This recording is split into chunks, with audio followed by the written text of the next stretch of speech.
If you've been using AI for any length of time, you've probably hit this wall. You type a really good prompt and you get back a pretty good answer. And then it kind of stops there. You're back to typing the next prompt. That's prompt first AI and it has a ceiling. In this session, I want to show you what's on the other side of that ceiling. This isn't about handing your work to a fully autonomous teammate. It's about the kind of work you can do today, individually and quickly that adds up. Better work from you, better work from your team, and better outcomes for your organization. Quick background on me before we go further. I'm Sean Campbell, Assistant Professor of Artificial Intelligence at the Business School at George Fox. I've been researching AI adoption across both generative and agentic approaches and training companies, students, and faculty on how to use AI effectively for a few years now.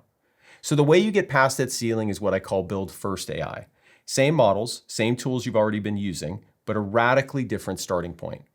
The difference isn't a better prompt. The difference is that you did some work up front. Connecting sources, assembling context, plugging into systems you already use, and then letting AI do its thing against all of that. That upfront build is what turns the interaction into something closer to working with a teammate, one who has context, who understands your work, and knows what you're trying to accomplish. You've probably heard the term agentic AI. An agent is something that takes a goal, plans its own steps, uses real tools, observes the results, and then adjusts. What I'm going to show you today is a progression toward that kind of loop. Think of it as a spectrum. On one end, we have source-grounded tools that give better outputs. In the middle, we have connected tools that can reach into your actual work systems. Then we have interactive outputs, where the AI doesn't just give you text, but builds something that you can use. And then we have tools that can work through longer tasks with your files, apps, and data. So let's start by taking a look at NotebookLM. NotebookLM is a tool offered by Google. The idea is simple. You give it rich context through sources, PDFs, documents, web links, YouTube videos, your own notes, and then you ask it to synthesize that material in useful ways. So what I have here is a NotebookLM notebook that's filled with a ton of sources from presidential biographies that I have read. I've read over 40 presidential biographies. I highly recommend you go about and do that. I learned a lot about the presidency in the process, but I ended up with a ton of notes. And I could go into a typical chat-oriented session with an AI platform like ChatGPT or Gemini. I could load in my notes and I could have a chatty back and forth about those sources. But what if I wanted to output other formats, other ways of looking at all that data that I've collected? And NotebookLM makes that possible. So for example, I have here a slide deck that NotebookLM produced for me based on all of the information and notes that I collected from those books. So every image here, the way it's structured, this presentation, the topics it's picked are all based on NotebookLM making some decisions. Now I can push NotebookLM a certain direction. I can give it suggestions as to how I want it to build this deck. I can even revise certain elements of it. But it's really pretty cool what we can do here.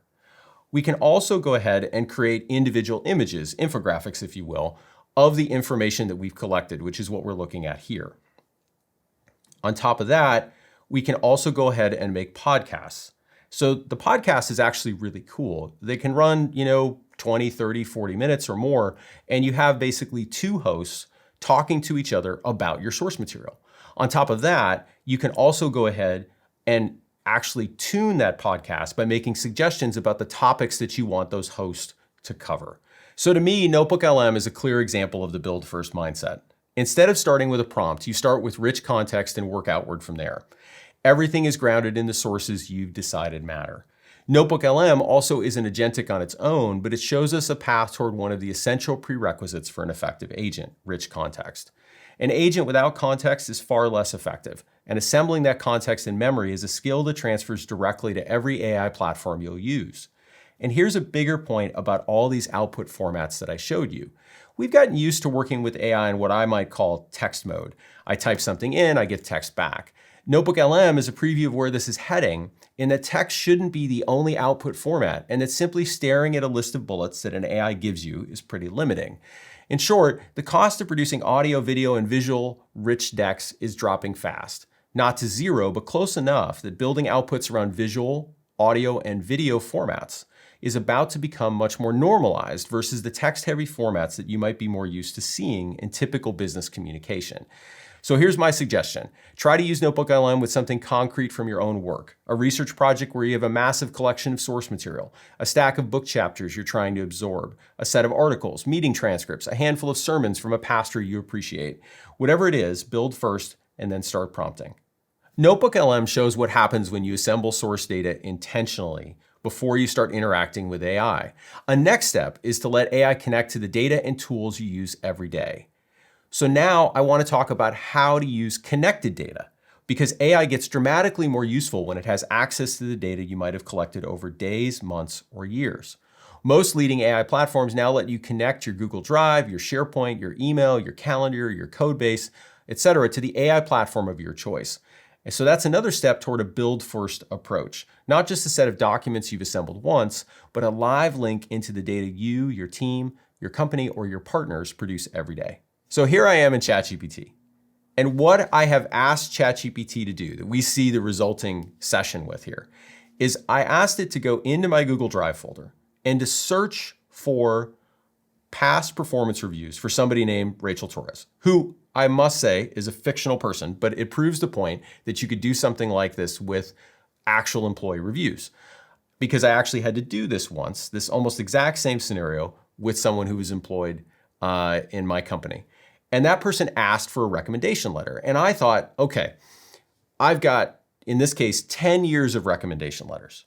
I don't necessarily even remember everything that I wrote in those recommendation letters. I remember a lot about the individual, but this individual's asking me to write them a recommendation letter, in this case, for an MBA program that they're considering.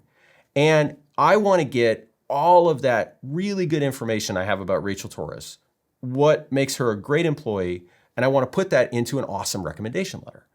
But I want to have that written in my voice, and I want to map the things that she did for me as an employee, which obviously wasn't being an MBA student, to those kinds of characteristics that she would maybe hope that I would mention in the context of her applying for an MBA program. So there's a lot kind of going on here all at one time. So with ChatGPT here, what happened is it went off with that request, looked through my Google Drive, found all of Rachel's annual and mid-year reviews, came back to me and said, these are the themes that we found about Rachel. And again, Rachel's a fictional character here. And said, these are the things that she's done well. These are the things that you thought she was doing a great job at. Even mentioned some stop themes, because my reviews in particular over the years have had like a keep, stop, start model. So it's pulling all that through. And then it went ahead and drafted a reference letter for Rachel. Now I could have stopped there, but I went on and I said, well, I don't want to include specific sales numbers, because clearly for a reference letter, I don't want to bring that information up. It's not even necessarily material. So it rewrote it, dropped all the specific sales numbers so it doesn't have that anymore. And then, as a little bit of a sanity check, and this is always smart to do, I said, can you just tell me how you connected the feedback she received with how she'll do in the MBA program, so that I could look at the decisions ChatGPT had made, so then I could push back on any of these or change any of these. And in that process, the AI itself said, well, you know, now that I've been considering this a bit more, I'm going to suggest that we make these changes to the letter. And I said, let's go ahead and do that. And then I ended up with this revised letter. And the main point I want to make about this is, I don't think this is any less authentic than actually writing the recommendation letter myself. I directed the writing of the letter in pretty much every way that would make sense. I've checked that it makes good alignment with everything that I knew about Rachel. I validated that it's in my writing style, but I didn't have to write down every preposition. And here's the key thing, much like the real story, when I used a very similar process to put together a recommendation letter, I was given only about a day's notice that this really great employee that I was more than happy to go write a recommendation letter for needed the letter. So I was like, well, I want to get all of that great information about this employee into the letter. I don't want to miss anything. And I don't want to just rely on my memory, but I need to get this done in a hurry. So this is a classic example of using connected data to enrich the conversation that you're having with an AI platform. This demo that I just showed is also further along the spectrum toward agentic AI. In our demo, an AI reached into an external database of information. As we talked about, Google Drive, searched real documents, decided which ones mattered, and synthesized the results. That's tool use and somewhat lightweight planning. You're still directing the conversation, but an AI is making real decisions about how to fulfill your request. So it's not fully autonomous, but well past the interactions that we might have thought about are standard for a chatbot.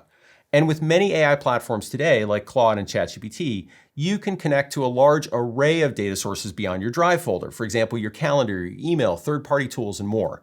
So here's an additional example you can try yourself. If you have a large number of meeting recordings, and most of us do these days, you can use Claude or ChatGPT to search across them. This works with Zoom or with tools like Granola, an AI-based meeting tool I use personally. Going this route allows you to search across every meeting you've had for action items, decisions, recurring themes, anything that comes up across multiple conversations. So in many ways, that's the same build first pattern as NotebookLM. This time we're just pointing at a much richer data set instead of just a limited set of files. And so far, we've been talking about output that comes back as text, DEX, audio, or video. But what if the problem isn't easily solved by any of those? What if you need something you can actually interact with? Something live, per se, that's very unique to your circumstances. So to showcase that type of scenario, we're going to talk about Claude artifacts. So what I have here is a live artifact, and we're getting access to this through Claude's desktop app. This live artifact is connected to my Google Calendar data, and because it is connected to that data, I can look at some real interesting insights about how often I meet and what are my hotspots during the week. So for example, I have certain meeting heavy days by month. I've got certain time of the day hotspots, like everybody does. And I even can look at an hour by hour heat map of when I tend to have more or less meetings.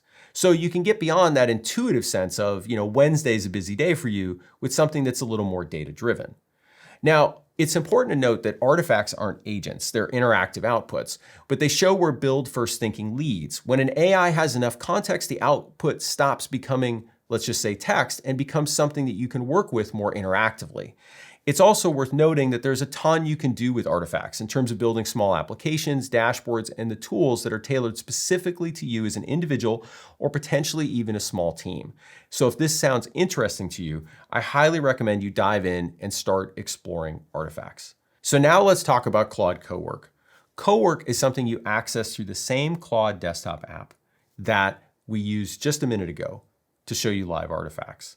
Claude Cowork can do real work for you, not just a quick chat, not a quick answer, but actual tasks that run in the background while you do other things. Ultimately, Claude Cowork is where we start to see more of a full agentic loop. Cowork takes a goal from you. It plans its own steps. It uses real tools on your computer, your file system, your applications. It observes the results and adjusts. That's much closer to the full agentic loop I described earlier, taking a goal, planning steps, using tools, and observing results to adjust its next steps. And you're watching it happen on your desktop in real time. So let me show you a couple of straightforward demos of how this could play out. So first off, I want to show you this folder on my computer. So this folder is a mess of files. And if anybody has a messy desktop folder or downloads folder, you've seen this before. So in this case, we're mirroring maybe a folder for a consulting company. So it has a mixture of invoices and contracts and receipts and NDAs and MSAs and all kinds of stuff in here. Now, I could go ahead and organize this manually, or I could have Claude Cowork, as I've already done, go into this folder for me, so perform actions for me on my computer and make decisions about how it's going to organize that folder for me so that I end up with a bunch of individual subfolders. So you can see here in this Cowork session, I've got a folder for tax documents, I've got a folder for internal brainstorms, I've got an invoices folder and things like that. And so if I go back and I show you what the organized folder looks like, it's really clean.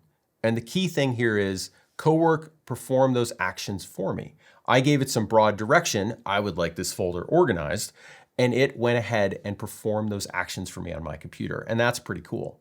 Another example of the same process is what I have here, which is something that pretty much every business professional has to deal with. And they have somewhat of a love-hate relationship with it, receipts. So we all know that we have to deal with that, right? But processing those receipts, structuring them, making them organized in a way that the accounting department appreciates, well, that's always kind of a tedious process, I guess, unless you're in accounting. So what I have here is a folder of receipts that I want to show you. So that folder, we're going to navigate over to it. Here we've got receipts, and I've got San Francisco trip. So if I went ahead and looked at one of those receipts, I've got ones from different places I've been, transit stuff, restaurant stuff.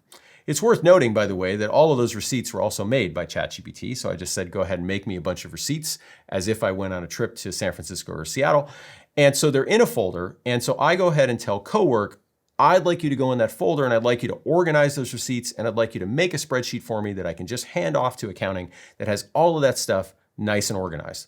And so what I end up with is a receipts categorized full spreadsheet that when we open it up here,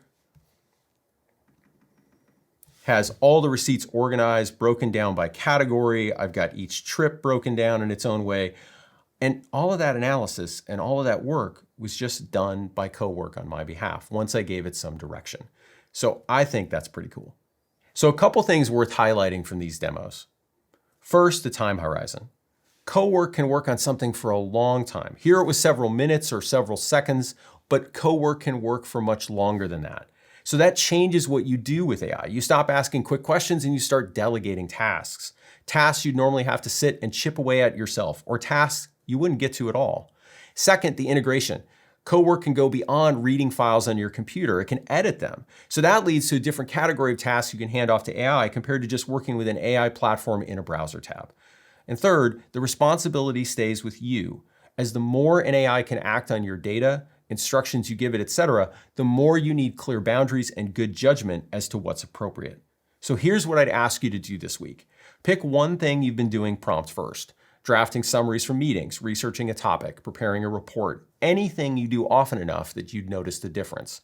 Spend 20 minutes on the build first version. Assemble the sources, connect the data, set up the context, then ask your questions. Compare what you get back to what you would have received with a prompt first mentality. Now imagine doing that on 5 important things at work or school, then 20. That's what I meant earlier about work that adds up. Build first isn't a one-time trick. It's a habit, and the habit compounds.